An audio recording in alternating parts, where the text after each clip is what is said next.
Hello guys. It's about sunset time, almost. And so let's do this right now before the sun sets. I would like to talk to you guys about drugs today. I think that's a nice little vulnerable topic to talk about on a Sunday late afternoon here in Encinitas, California. I was just going through my list of topics and nothing really spoke to me where I was like, yes, I need to talk about this today. And then I looked at drugs and I was like, yeah, I can talk about drugs. So I'd like to specifically talk about my history of the role that drugs have played in my life. So I had my first drink of alcohol when I was, I think, 14. It was at a friend's party, house party, and I shared a bottle of wine with one of my best friends and it got me really drunk. And from then on, I was like, alcohol, hell yeah, bring it on. And you know, growing up in Germany and especially in Bavaria, there's a lot of beer around and generally just it's just a very normal thing to do is drink when you're in your teens. It's not like in the States where you have to be 21 and there's no age restriction in that sense that's really enforced in that way. Or at least back then. So that's how I started with alcohol, and I was drinking quite heavily in my teens and also in my 20s. I went out a lot. I went out clubbing a lot. I got drunk a shitload. Up until a few years ago, for one, my hangovers, they just got worse and worse and worse. I mean, obviously, you know, as you come closer to the big 30 and then as you move into your 30s, your body just can't take as much anymore, and then suddenly a hangover doesn't just last for a day, it suddenly lasts for 2 days. But it was also mostly because I embraced a more healthy lifestyle that I just didn't want to drink as much. So drinking was a big thing though for me. There were times in my 20s, and I remember after my first big breakup when I don't even remember, my late 20s, 27, 28, I was getting drunk 4 or 5 nights a week easily. I would constantly go out. I wouldn't even have a real hangover anymore because I just, you know, I was so used to it. It was stupid. My history with weed is that I had my first joint, I think I was 14 as well, actually. And I think with weed though, I have to change. With weed though, it was a bit of peer pressure involved for sure. I just kind of felt like I had to smoke it because all my friends were smoking it. But once I got into it, I was a very heavy weed smoker. And especially because I wouldn't just have joints, I would smoke bongs. So during my school time from like 15 to 18, I was high most of the time. I mean, all the time. And that lasted up until my maybe 25, 26. And then I just realized smoking weed is not where it's at. It didn't really particularly make me feel good. I got tired.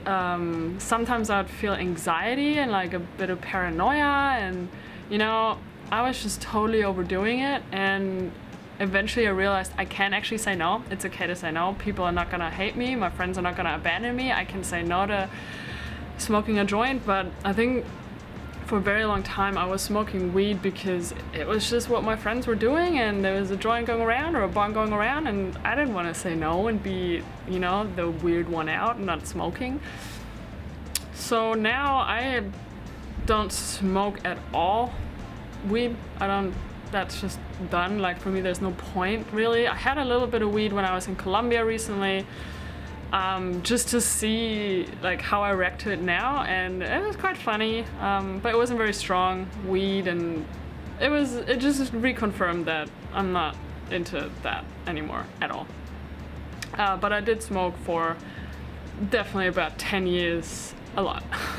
And then one thing that I'm really not very proud of, but one thing that's very vulnerable to admit is that I also took some heavy drugs in my late teens, early 20s. I would say maybe from 18 to 23, 24.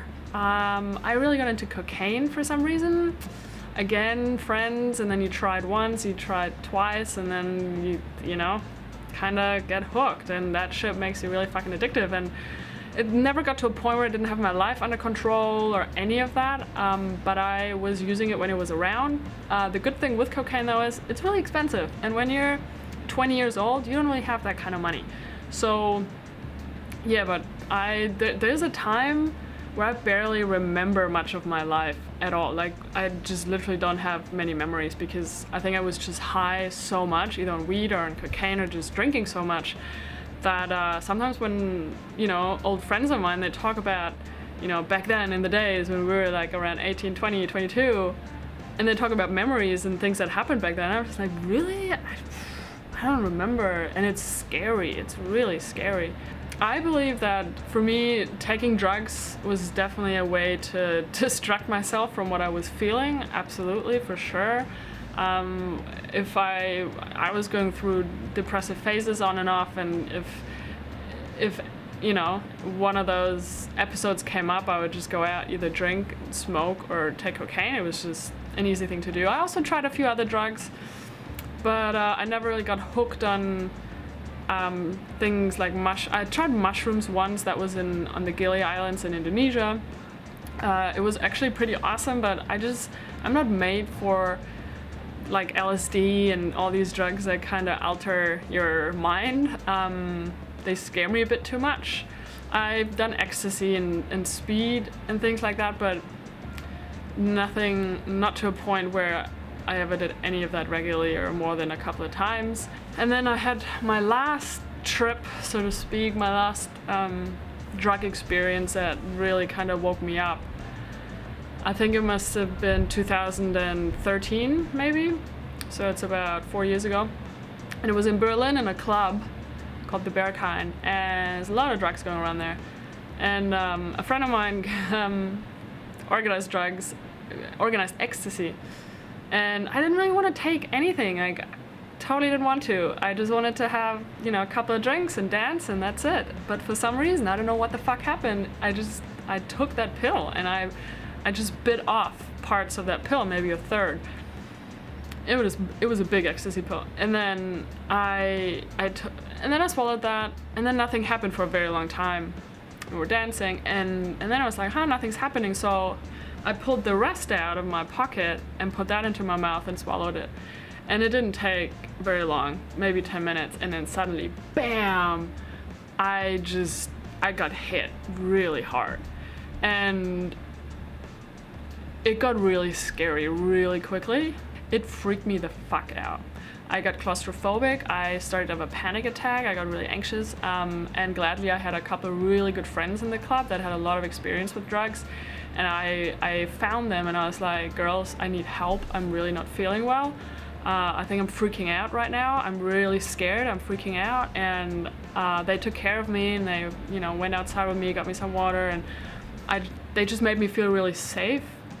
And we hung out that night until the early morning and had amazing conversations. Once I came down, you know, and I wasn't freaking out anymore, we, you know, there's a lot of MDMA and ecstasy, and so you have these bonding experiences with people, and so that was actually a really beautiful side effect, that I got to have a really wonderful night, and it was like the start of a even deeper friendship that lasts until today.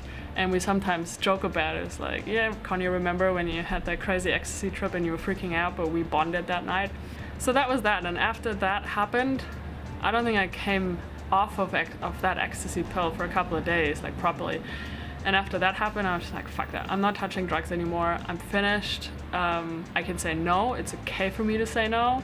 And as I talk about this now, I realize just how scared I was to say no to things, you know, when my friends were doing it, because I felt like they wouldn't like me, or I wouldn't be cool enough. They wouldn't accept me just the way I am. And it's quite sad, but that was the truth.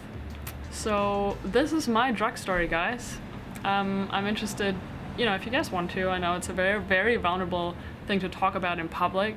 I feel ashamed of it for sure, and but on the other hand, I want to share it because it is a part of my life that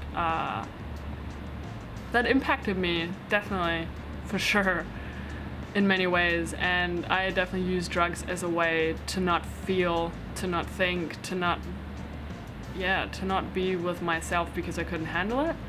I'm really glad that I cut the corner, like that I'm really glad that I didn't get sucked into the drug vortex too much, that I got out, that I eventually had the strength and the confidence and the self-esteem and was strong enough to eventually say, no, I'm finished. Yeah, actually, more to think about now that I talk about it more. A lot to think about. Wow. Beautiful birds flying past.